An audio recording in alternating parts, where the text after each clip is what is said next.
Assalamualaikum warahmatullahi wabarakatuh. Selamat datang di channelnya Ibu Ros.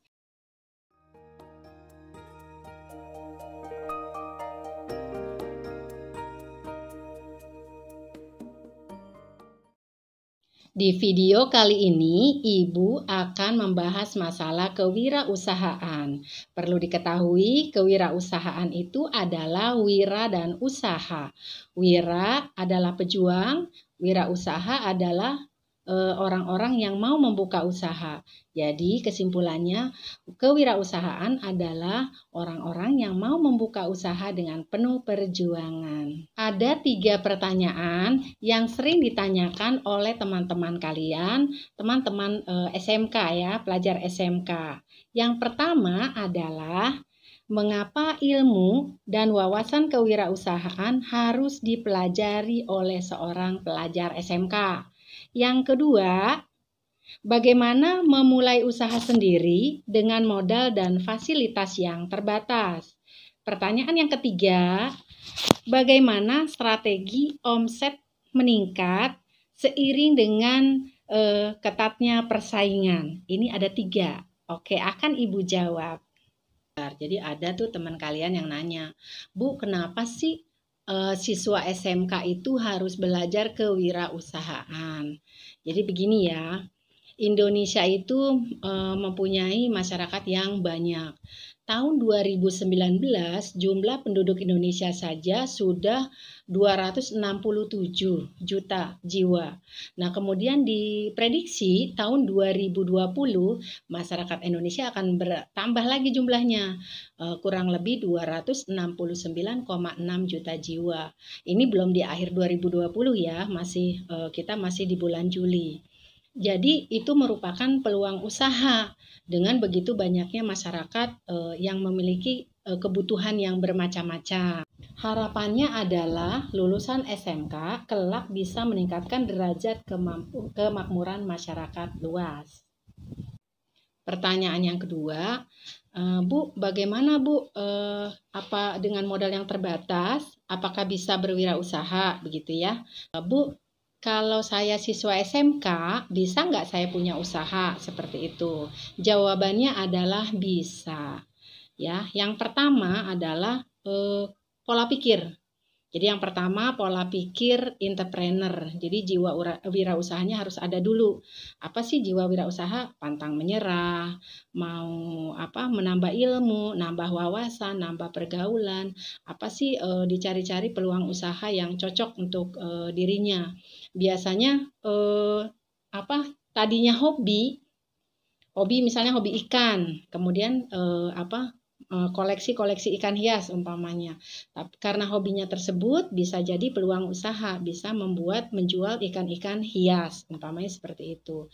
Menghindari pikiran yang menghambat bisnis, misalnya mudah terpengaruh oleh orang lain, kemudian menganggap diri kurang pandai, mudah menyerah, kemudian terlalu cepat puas. Nah, itu coba dihindari dulu ya. Kemudian apa sih yang bisa memulai usaha? Buat rencana bisnis. Temukan teman-teman yang sejalan boleh. Kemudian mulailah dengan usaha sampingan. Jadi untuk kalian bisa tuh mulai namanya dropshipper. Jadi kalian bisa menjual dengan gambar-gambar. Bisa melalui status WA atau juga bisa di Facebook atau IG kalian. Tentunya kalian harus bekerja sama dengan grosir atau agen toko tersebut biar kalian jadi enak begitu untuk kelanjutannya. Dropshipper lama-lama bisa juga menjadi reseller. Kalau reseller tentunya harus syarat dan ketentuan yang berlaku seperti itu. Yang ketiga pertanyaannya, bagaimana strategi supaya omsetnya tuh meningkat di tengah-tengah persaingannya yang ketat? Pertanyaan ini sering banget ditanyakan oleh teman-teman kalian. Bu, bagaimana ya supaya omsetnya terus meningkat, penjualannya terus menerus, jadi tidak mudah bosan dan sebagainya. Yang pertama adalah mulailah menggali kreativitas atau inovasi. Ya, jangan stuck seperti itu saja. Kemudian bisa jadi bergabung dengan para pelaku usaha lainnya gitu. Kemudian bisa bekerja sama juga dengan pemilik tempat supaya bisa mengurangi biaya sewa. Atau kadang-kadang kadang-kadang justru dengan persaingan yang tinggi itu malah bukannya berkurang omsetnya, tapi justru naik omsetnya. Sebagaimana contoh, Ibu pernah melihat ya beberapa toko, misalnya di suatu lokasi ada beberapa toko, hanya beberapa toko. Nah, kalau hanya beberapa toko, kemudian pengunjungnya juga hanya beberapa saja, gitu ya. Tapi misalnya di lokasi tersebut banyak toko, berjejer toko ya kanan kiri, kemudian kadang-kadang di seberangnya ada toko juga, kadang-kadang ditambah dengan kaki lima dan sebagainya. Jumlah pengunjungnya juga akan semakin meningkat justru karena banyaknya persaingan tersebut. Di lokasi tersebut bukannya bertambah berkurang tapi bertambah para pembelinya. Kadang-kadang pembeli itu mencari yang komplit, yang lengkap ya di suatu lokasi. Oh, saya mau ke tempat A misalnya. Di lokasi tersebut tersedia misalnya toko fotokopi, jualan tas anak sekolah, sepatu, kemudian ada toko ATK, alat tulis, buku-buku. Di tempat tersebut juga ada umpamanya ada salon ya dan lain sebagainya. Justru di situ jadi komplit.